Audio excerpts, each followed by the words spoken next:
Hey, what's up? It's Matt. In this episode of MPTV, we are north of Minneapolis at Tasty Pizza, where we're going to talk to Todd, the owner, about what it takes to keep a restaurant like this going since 1963. Took it over from his father and a couple partners, and he's thriving with homemade food, a lot of local touches, but also we're going to dig into reviews and how you need to handle them. Let's check it out.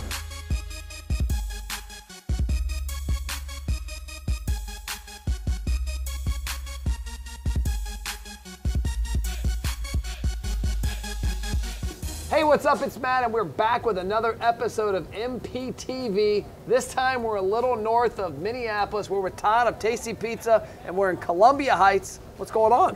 Not much, just rocking and rolling. Rocking and rolling. So MPTV, of course, MP, Matt Platt, my initials, but also making profit, because in the restaurant business, especially 2020, making profit can be elusive. And the goal of the podcast is to talk to restaurant owners and operators like yourself to hopefully give some ideas, some tips, some tricks to people out there in the internet world that maybe can help run their restaurant a little better. So I guess before we get started, tell us about you, tell us about Tasty Pizza and the great theme here at Hangar 45. Well, Tasty Pizza's been around since '63. My father started it, and then I took it over. A few other partners along the way, but yeah, and then I added a bar on, called it Hangar 45, so that's where the World War II theme came in, and yeah, it just kind of grew into the whole place, and I kind of follow a World War II theme now, the aviation stuff. Yeah, you've got some amazing artwork around here, and we'll get some pictures of that and showcase that later on. What made you, obviously your father got into it back in the day, I'm guessing you grew up here as a kid? Absolutely, yeah. Yeah, cutting onions and doing stuff when I was, as soon as I could, I guess.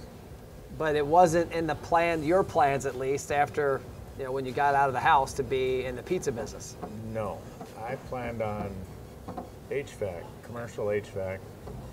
I wanted to get hired to the U.S. and work overseas. I really had my eyes set on Australia. Okay. I've got a client in Australia, Brenton. Maybe we could get you down there and see him. Yeah, he's got a restaurant right on the beach. Still never been there. Never been there? No. Okay, well, Brenton, if you're watching, we got to get him down here. We're going to take myself and Todd and the family. We're going to hang out in Australia. Go. I'm in. So you got in the restaurant business, and it's been a while, and you've expanded this and seen a lot.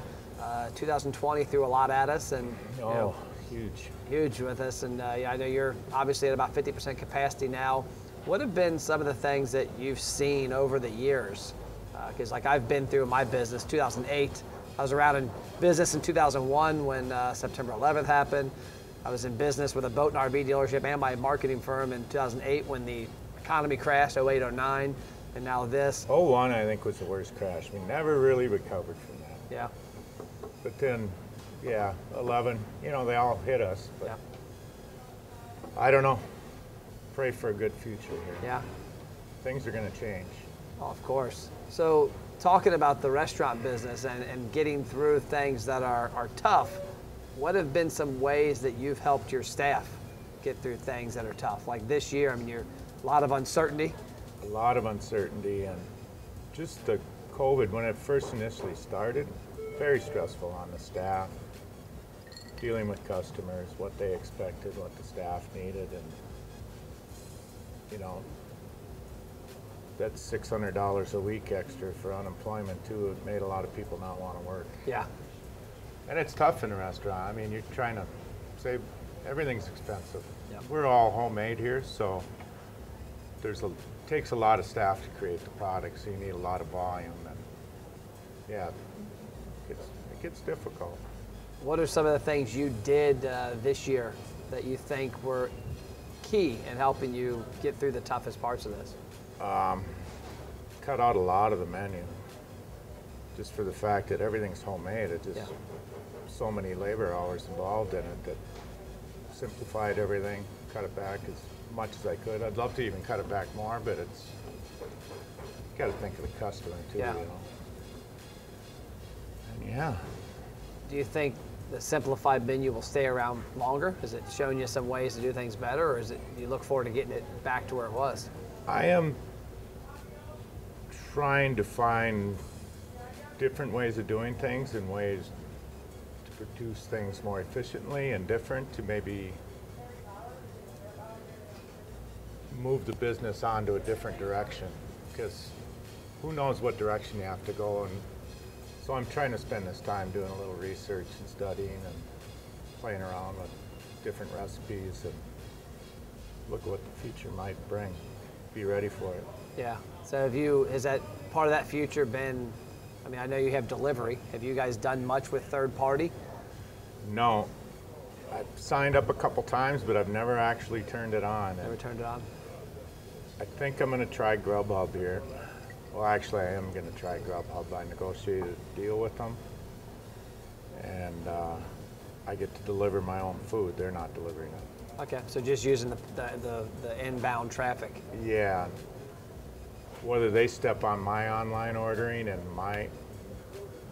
I'll be able to tell real quick if they're bringing me something or not. Especially with some of the stats you have, I'll be able to compare. What has been the biggest thing you've changed outside of the menu? Have you shifted a lot with the way you take orders online or on the phone or in person? Because obviously you've got, I would imagine before COVID, you had a lot of in-house revenue and a lot of delivery. The in-house revenue, it's kind of disappeared. I mean, I still have it because it's 50% capacity, but yeah, the phones are crazy now, and I really don't have room to expand, but I need more phone banks and create an efficiency there, being that you don't have the people on the floor taking the orders in-house. The phones can get crazy. Yeah. Yeah. That can get hard. I try to get them to move to online ordering, but I'm in an older community. Okay. So it's a little tougher. They're accustomed to their ways of picking the phone up and dialing the number. Yeah. And that can get expensive too, because when they're older, you know, some people are just looking for somebody to talk to, a friendly face. You know, they get to know everybody here because that's just the way we are, we're family. Yeah. So, yeah, a phone call can take a while. Yeah, I was talking to a restaurant the other day that talked about that they actually went 100% online ordering. Like, you can't even walk in the restaurant and order. You have to order online, walk in, get your order, and come back. And he said it was first couple months was tough. That would be scary. Because they had to, he realized he was forcing on his customer something, but he's like, he said, Matt, we can't grow or go through this with the phones. That must have took a lot of time on Facebook and stuff too, because there's going to be a ton of complaints coming in on Yelp or whatever people use. Yeah, they did some pretty cool stuff with free. They basically were like, hey, here's a code when you go online to order for your first orders on us. And because he's like, you know what, I knew I was going to have to spend money on the front end to get a habit created. Yeah. And there's a company in Cincinnati that one day I'm going to talk to in the near future called The Roses. It's a pizza brand. It's a heritage brand down there, casual dining, but also delivery. And they've been innovative because years ago they had their own number. I mean, they were the big, the branded number. And then it went to that phone number was actually the website address. It wasn't even their company name, but the phone number that you called to order pizza, it was like the first one. It went to one central system. And every restaurant, went there, where you live at, what location, order your pizza. And they went from away from that to that. Now they've went from that phone number to online, and that's their website. And they've done pretty well in transitioning, but they're a big brand with a lot of money behind it, and that's tough when you're a little guy to be able to get them across. Just one store. Yeah. So this started, you talked about it started at the very end down here, a couple spots down. What's the transition been like over the years from knowing how much to expand and how not to expand, because you've got a big footprint here now? Yeah, I got too big a footprint now, but... How many square foot is the whole place? I got about 6,000 square feet. Okay.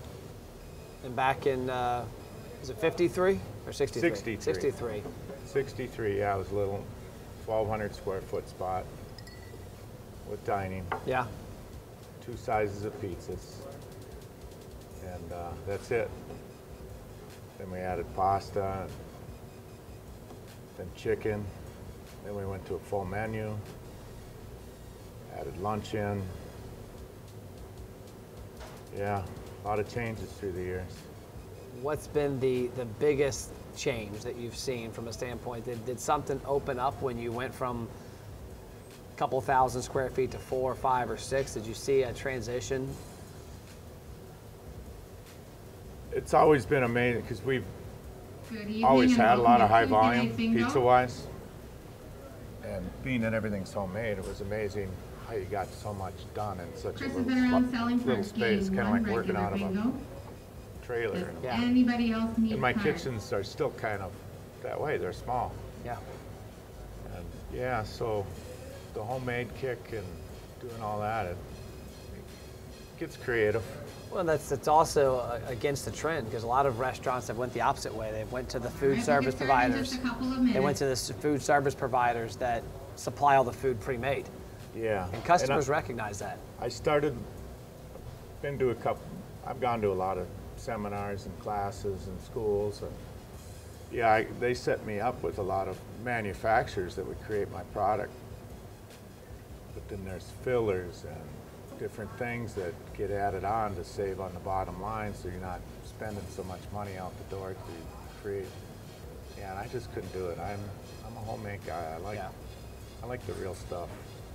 Well, and that shows because I know It gets expensive, but I think it comes across in the customers' reviews and their impression of your pizza and your product. yes, oh, definitely. I would say the younger generation probably is more of a fast food orientated, so they maybe care less nowadays, but I don't know. There's still room for good quality food. Yeah. Oh, I agree.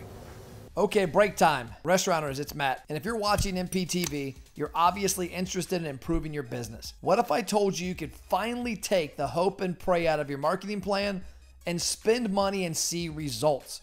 You see, most marketing starts with the same exact tactic. You gain the attention of somebody, but that's where the majority of it stops. What we do with the ROI engine is help you gain amazing attention, which drives gigantic engagement. That engagement leads to customers to tell us who they are, meaning they opt into your email, text, and birthday program, and then we drive them to buy something. We've got a lot of great programs that can help you, and we'd love to have a conversation with you. If you're interested, it's easy. Check out ROIexperts.net. You can schedule an appointment and we'll hop on a call with you. Worst case scenario, you learn how to market your restaurant like you've never heard of before. Back to the action. So we started working together, I want to say it was May, Yeah. somewhere around there. And for me, what's a telltale sign of a brand that has something more behind it? Because I didn't know you, never been here, never met. We somehow met each other. We started talking. We worked together. When our marketing kicks off, the first week or two can be really different based on the following online, based on the love affair with the product and brand. And I remember looking back after a couple weeks, going, "Holy crap, man! This guy, Todd's got something going there." And I think it all comes down to when I looked online and really dug into it. I looked at your reviews and I looked at I call the social proof of your product. You know, you've done something special. I don't know if it's the homemade aspect or if it's just the heritage brand, but you've done something special in this area.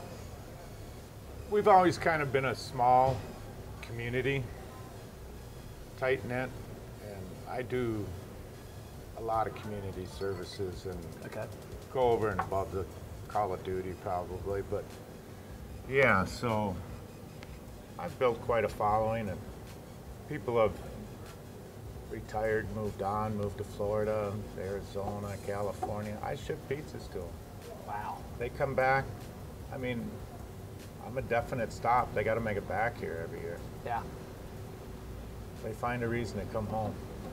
So what have been some of the big things in the community that you guys do that are like the staples that you guys do every year? The later years, I've been working a lot with the library, help raise funds.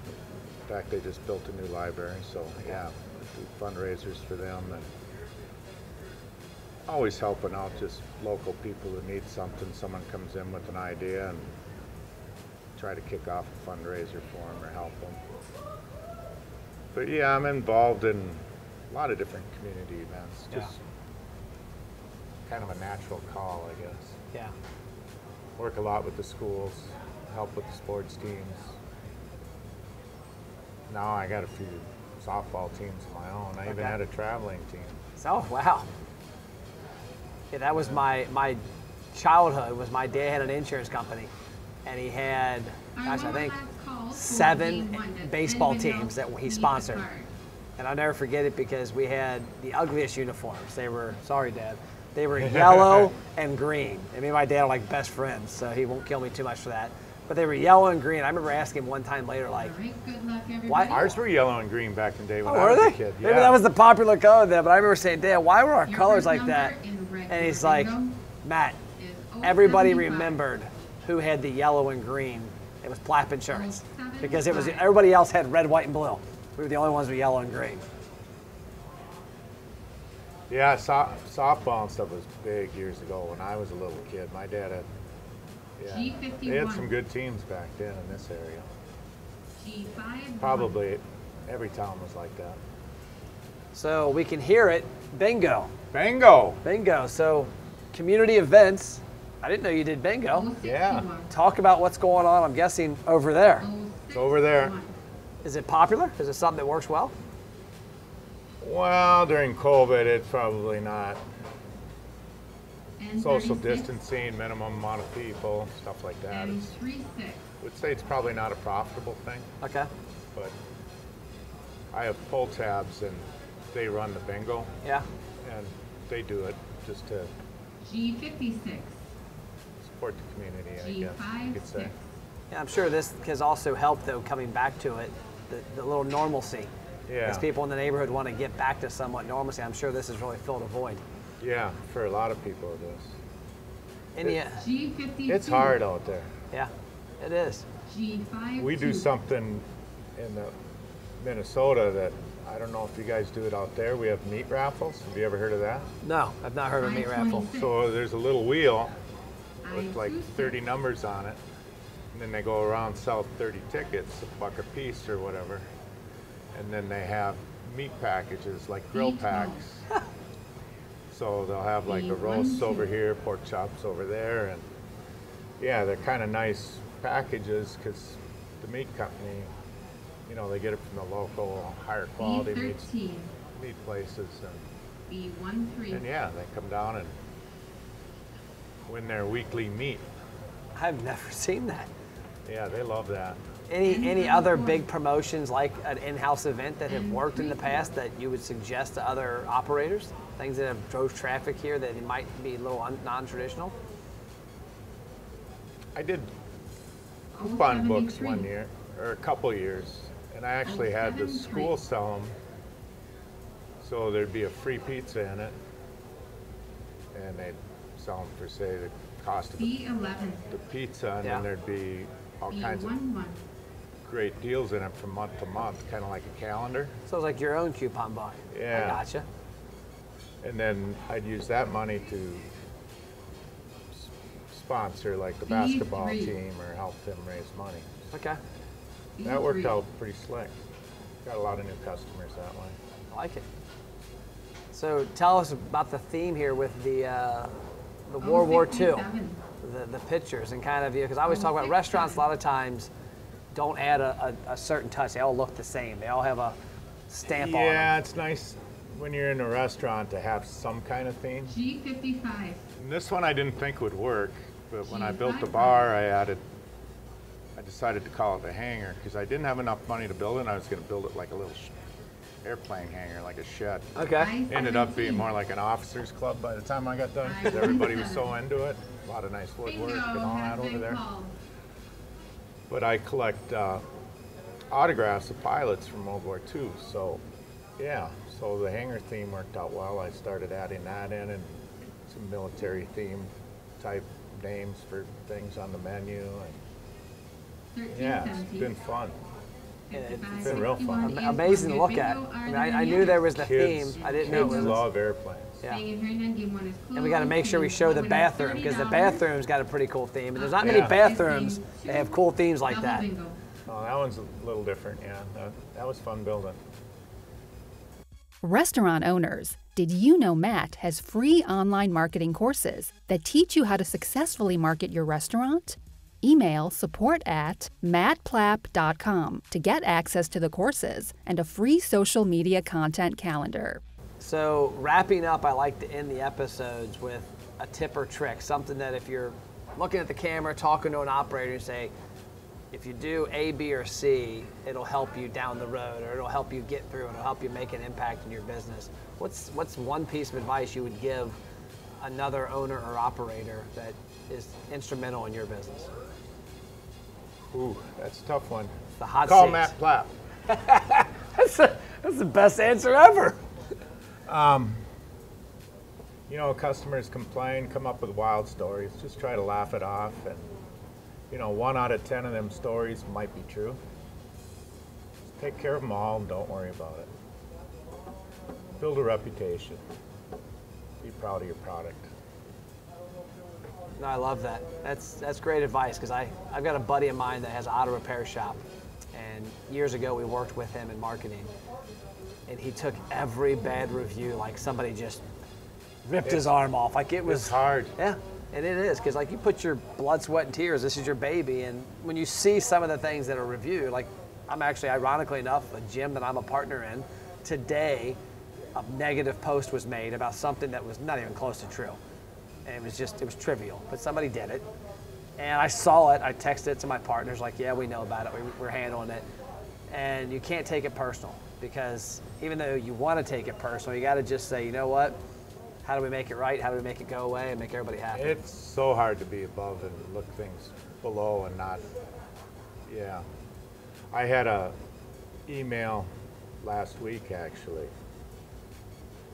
A group of family drove up 50, 60 miles to come eat here.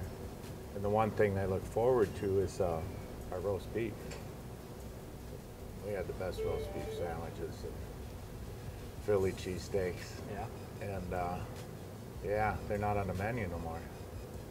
So they wrote a little complaint and asking for them back.